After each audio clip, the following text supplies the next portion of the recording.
आज हम जिस गाइड पर बात कर रहे हैं वो क्लास 5 और 6 के छात्रों के लिए है। सेल्फ स्टडी पर। हाँ, कि सेल्फ स्टडी क्यों करें, कब करें और सबसे जरूरी कैसे करें। बिल्कुल। इसमें जो एक बात मुझे सबसे चौंकाने वाली लगी वो है कॉग्निटिव इन्फ्लेक्शन पॉइंट का आइडिया। हाँ, ये बहुत दिलचस्प है। ये कहता है कि 10 से 12 साल की उम्र कोई आम पड़ाव नहीं है। ये एक तरह की जादुई खिड़की है। सही कहा। ये वो समय है जब बच्चे पढ़ना सीखने से पढ़कर सीखने की तरफ बढ़ते हैं।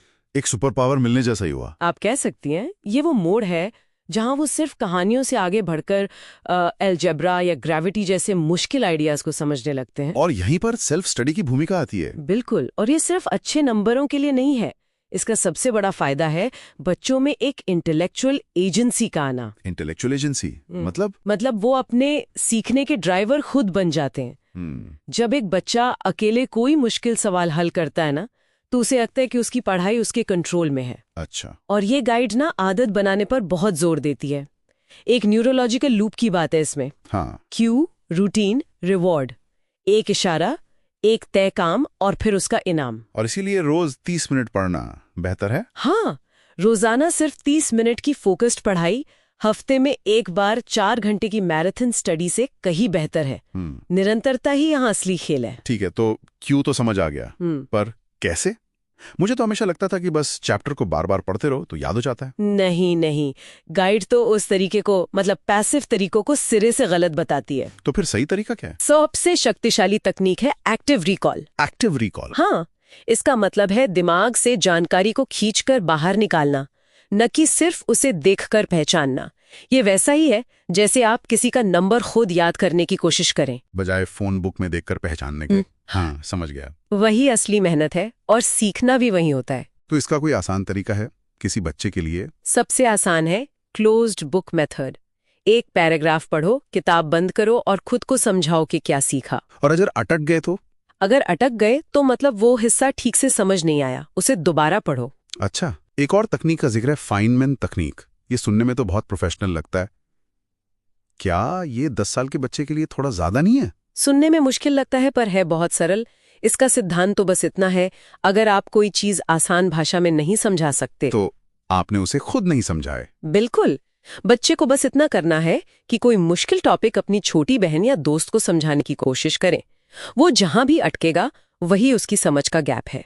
हाँ, और एक SQ3R मेथड भी है टेक्स्ट बुक के लिए, जो ज़ॉम्बी रीडिंग से बचाता है। हाँ, ये शब्द मुझे भी बहुत पसंद आया। हम सब ने किया है कभी ना कभी।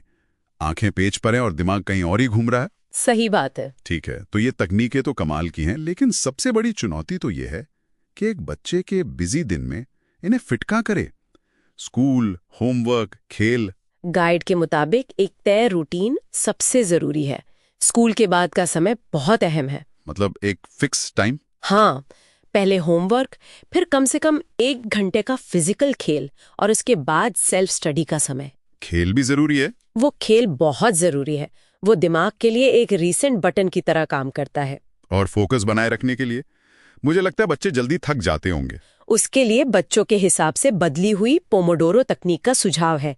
20 मिनट पढ़ाई, फिर 5 मिनट का ब्रेक। छोटे छोटे हिस्सों में? हाँ, इससे बर्नआउट नहीं होता और फोकस बना रहता है। और इस सब में माता पिता की क्या भूमिका है? ये बहुत दिलचस्प हिस्सा है।